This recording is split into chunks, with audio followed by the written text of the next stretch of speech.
السلام علیکم، کیا حال چال ہیں؟ تو جناب آج افطار میں بنا رہی ہوں دال چاول، اور سب بچوں کو میں نے کہا آج فرائی میں کچھ نہیں بناؤں گی، صرف دال چاول بنیں گے، تو سارے ہی ایک دم سے خوش ہو گئے کہ دال چاول سب کو پسند ہوتے ہیں۔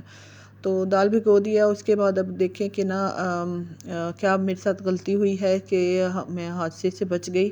وہ یہ دیکھیں کہ میں نے دال اور نمک اور ہلدی سارا کچھ ڈال کے پریشر کوکر کو بند کیا، لیکن کھانا جب بھی بنایا جاتا ہے یا خاص طور پر پریشر کوکر میں، تو اس کا جو آگ ہے وہ فل نہیں کرنی چاہیے تھی، تو میں نے فل سپیڈ پر آگ چلا دی اور ساتھ ہی میں کھڑی تھی۔ ایک دم سے مجھے یہ ساتھ ہی موبائل کیمرہ بھی آن تھا، لیکن اس کی بھی میں نے ریکارڈنگ بند کی ہوئی تھی، تو ایک دم سے اتنی تیز سے پریشر کوکر کی آواز آئی کہ وہ ابھی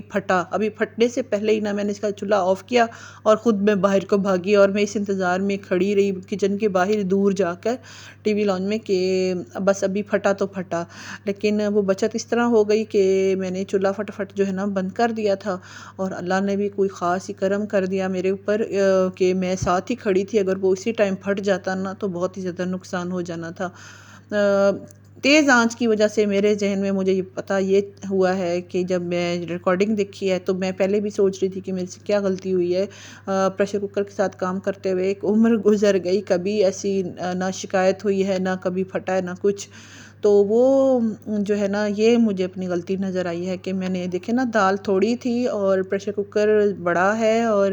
اس کے بعد میں بڑا کوکر اسی لیے اس میں دال بناتی ہوں کہ مطلب پانی تھوڑا ہوتا ہے تو پھٹنے کے چانس کم ہوتے ہیں، لیکن اس بار غلطی میں نے یہ کی تھی کہ میں نے اس کی آگ فل سپیڈ پر کر دی تھی، اور ابھی بھی جتنا میں اتنی یہ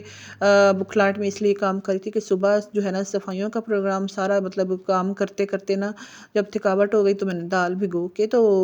سو گئی تھی، اور وہ سوئی ہوں تو ایسی سوئی ہوں کہ اٹھنے کو بالکل بھی دل نہ کرے، لیکن پھر میں نے کھانا جو بنانا تھا افطاری بنانی تھی، تو پھر بس سوتے سوتے میں ہی یہ سارے اب میں کام کر رہی تھی۔ اور یہ دیکھیں میں نے چاول بوائل کرنے ساتھ رکھے کو تھوڑا سا تڑکا لگایا تھا میں نے پیاز کا، تو اس کو بھی میں نے میں کھانا کبھی بھی فل آنچ پر نہیں بناتی ہوں، ہمیشہ ہلکی آنچ پر بناتی ہوں، چاول بے شک ہوتے ہیں فل آنچ پر،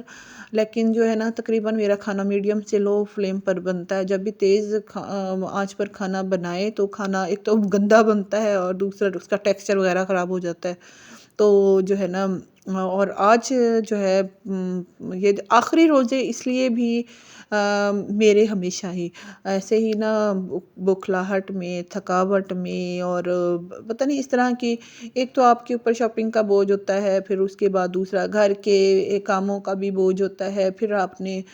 راتوں کو بھی راتوں میں بھی جاگنا ہوتا ہے، اور پھر اس کے بعد بچے بھی ہیں، اور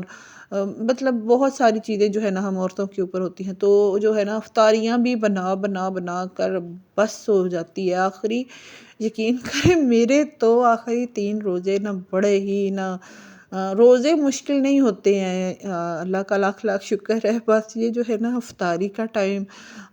یہ تھوڑا اب مشکل لگنے لگ جاتا ہے، بس ایک لیکن یہ مجھے آج بہت زیادہ فیل ہو رہا ہے اس بات کو کہ ہمارے جو آج کل کے جو گھروں کے روٹین چل پڑی ہے ہم سارے ہی گھر والے ایک جگہ پر بیٹھ کر ایک ہی ٹائم پر بیٹھ کر کھانا نہیں کھاتے ہیں، لیکن رمضان المبارک کی برکت سے دیکھیں ہم دونوں ٹائم سارے گھر والے ایک جگہ پر اکٹھے بیٹھ کر کھانا کھا رہے ہوتے ہیں، اور ایک ہی کھانا جو سارے کھانا کھا رہے ہوتے ہیں وہ سارے سب اکٹھے بیٹھ کے کھا رہے ہوتے ہیں، اور وہ کتنا اچھا فیل ہو رہا ہوتا ہے۔ اور یہ روٹین میں میں نے بہت سارے گھر مطلب آپس میں فیملی میں جو بھی بات چیت کرتے ہیں تو ہر گھر کا آج کل یہی پرابلم ہے کہ کبھی میاں گھر پر نہیں ہوتے ہیں، یا کبھی کوئی بچہ گھر پر نہیں ہے، یا کبھی بیٹھ بھی جاتے ہیں اکثر گھر میں اکٹھے بھی ہوں تو پھر بھی ایک بچہ وہ ابھی دل نہیں ہے، یا وہ ٹی وی پہ بیٹھ کے کھانا کھائے گا، مطلب اس طرح کی سچویشن ہوتی ہے۔ لیکن رمضان المبارک کی اتنی ہے کہ برکت مہینہ ہے کہ دیکھیں ساری دنیا وہ تقریباً ایک ہی ٹائم پر کھانا کھا رہی ہے، اور ایک ہی ٹائم پر سحری ہو رہی ہے، ایک ہی ٹائم پر افطاری ہو رہی ہے، اور بہت ہی اللہ تعالیٰ کا خاص کرم تھا۔ اور اب اجازت چاہتی ہوں آپ سے، اللہ حافظ۔